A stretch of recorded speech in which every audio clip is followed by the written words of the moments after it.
ओम शांति। प्रिय आत्माओं, बहनों और भाइयों, आज का विषय है समय की पुकार। आप सभी को समय की पुकार सुनाई पड़ रही है? यदि हाँ, तो बताओ कि वो क्या कह रही है।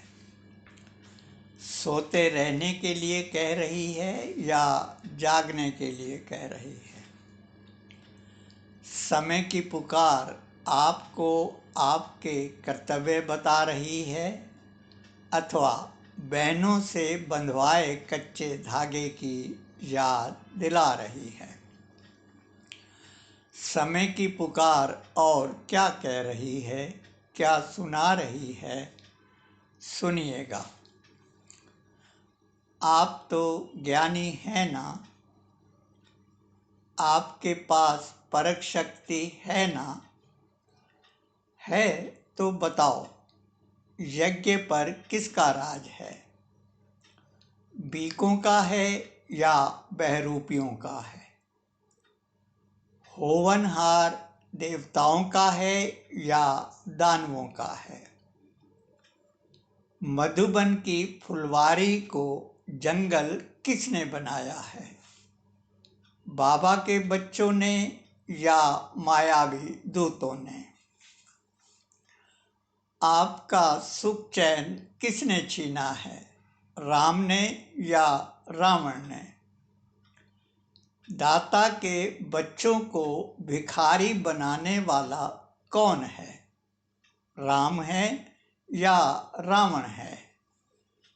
आप पर अन्याय, अत्याचार, दुराचार कौन करवा रहा है, राम या रावण?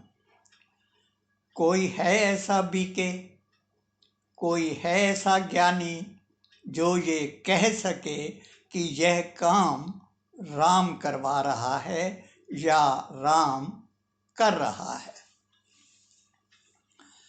राम का काम रामलीला करना होता है या रावण लीला? राम की आड़ में रावण लीला करने वालों को पहचान लो, वरना बहुत पछताओगे। ऐसे रावणों से यज्ञ को मुक्त कराओ, वरना कहीं के नहीं रह जाओगे। माता पिता बाप दादा से ली पालना का कर्ज अब नहीं चुकाओगे तो कब चुकाओगे? लौकिक में भी माता पिता की पालना का जो बच्चे कर्ज नहीं चुकाते, अपना फर्ज नहीं निभाते, उन्हें नालायक कहा जाता है, नालायक समझा जाता है।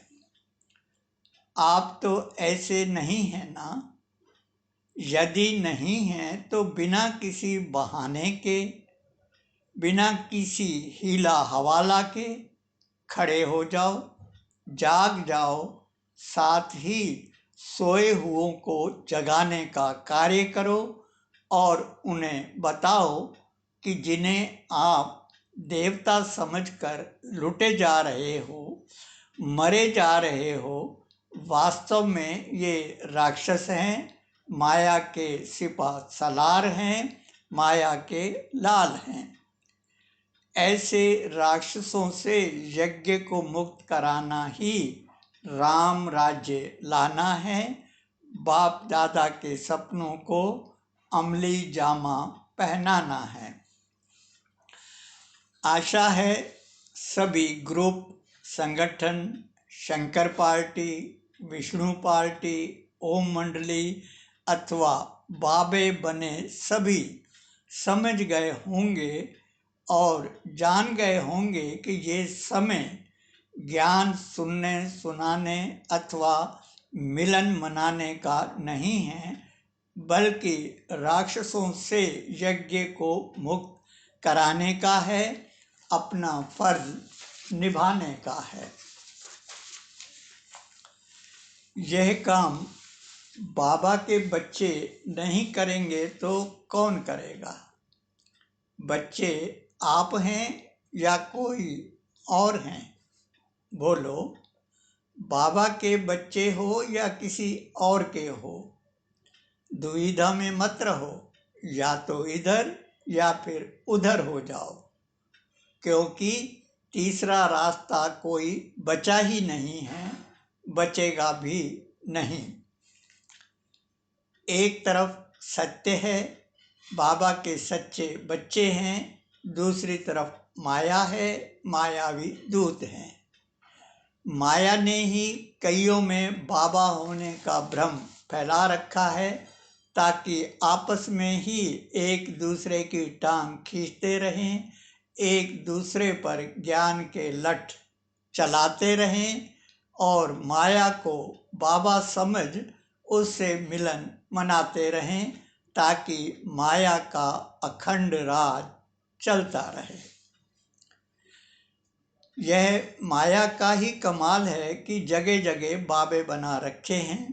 बाबे खड़े कर भोले मानस को कभी इधर तो कभी उधर भटका रही है।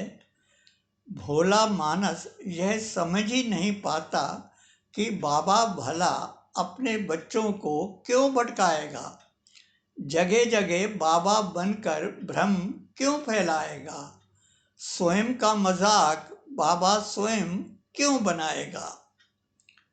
भटकाने का काम तो कोई लौकिक पिता भी नहीं करता, पारलौकिक पिता ऐसा करेगा ये सोचना भी मूर्खता है, पागलपन है, नासमझी की पराकाष्ठा है, स्वयं ही स्वयं को धोखा देना है, स्वयं ही स्वयं को नकारना है। इस सच्चाई को समझ सको तो भी ठीक, ना समझो तो भी ठीक। अंत में इतना जान लीजिए कि राम और रावण की पहचान कर्म से होती है, अमालों से होती है। जिन्हें लगता है कि यज्ञ के कर्णधारों के कारनामे दैवी कुल के एकदम विपरीत हैं, राक्षसी कर्म हैं, तो फिर आओ सब मिलकर यज्ञ आत्माओं को बताएं कि यज्ञ पर बीकों का नहीं बहरूपियों का कब्जा है। अब बहरूपियों से, दुष्टों से यज्ञ को मुक्त कराना है। जो इस पावन कार्य में सहयोग नहीं करेंगे, साथ नहीं देंगे, वो कायर एवं डरपोक कहलाएंगे, गद्दार कहे जाएंगे। अब आप स्वयं ही निर्णय कर लीजिए कि बाबा के कार्य में सहयोगी बन बाबा के सपूत बनना चाहते हैं या कपूतों की लाइन में खड़ा होना चाहते हैं। सोचिएगा। अच्छा, ओम शांति।